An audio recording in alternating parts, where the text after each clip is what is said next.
When I was a younger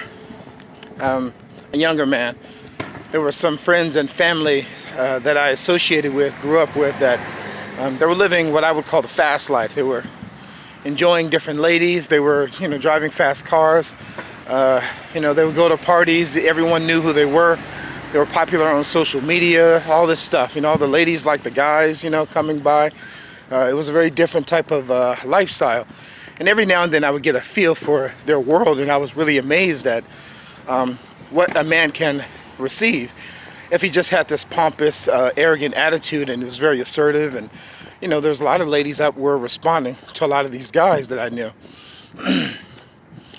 But over time, and I was under the impression that I wasn't living an exciting life. I thought, because I was a gentleman, I was cursed. And, things are not working out in the relationship deal for me and a lot of other opportunities. But I noticed over time, things started to shift. Doors started opening for me as I started to mature and get older. And I realized that a lot of the traits that I had was gradually opening up a lot of doors. Even today I have great, rich relationships with real, genuine people. I'm not talking about the half-hearted relationships. I'm talking about real relationships with people that if I call them in an emergency, they'll come, and vice versa, But I noticed that all the people that I was admiring, who I thought was living an exciting life, their lives flipped upside down.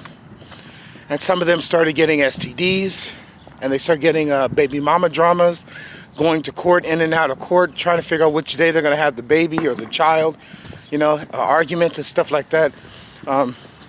Finances getting garnished there, and this is multiple people I know, not just one or two, multiple people. But, I had a friend who, lived a promiscuous lifestyle. And I remember one time he had, one of his partners came up with some type of STD, and he had to go, he was panicking, going to get checked.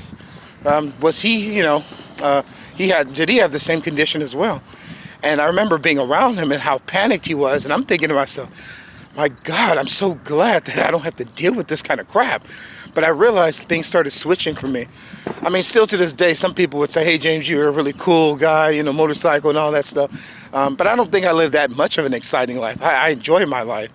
But I really see that living that fast life, getting drunk and drugs and the weed smoking and all, it's not for me. And I don't know anybody still to this day that I've known in the past that was doing that somehow gained something from it. I mean, all of them, they just, I don't know, that in my opinion, they all have this very stagnant lifestyles, where they can't go any further.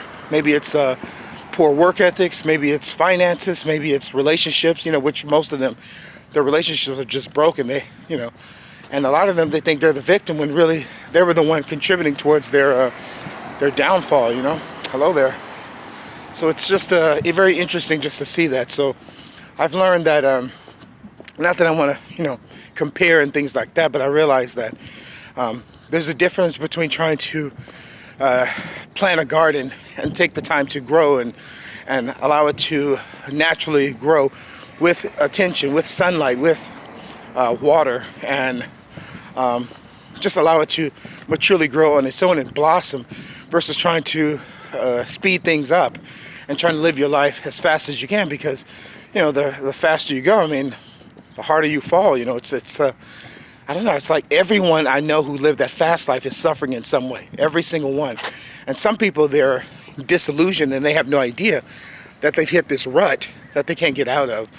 And I don't know, it's just very sad. So I've learned to take my time in certain areas, and I'm still learning as well, but now I can see by testimony and by the experiences of those around me that there's a cost that comes with trying to live the fast life and experimenting and going through all these different phases that you really didn't have to.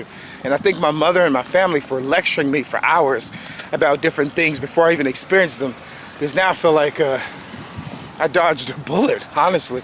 I've still gone through my crap. I'm still going through certain things now, but it's very different. It's very different. And I thank God for that. Thank God that He gave me the family that He did. And I'm glad that I have the people that are very close to me in my life currently.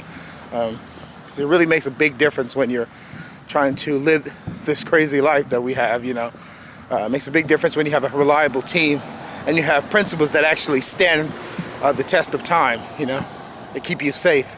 Guidelines. So I hope this is meaningful to somebody out there. God bless you.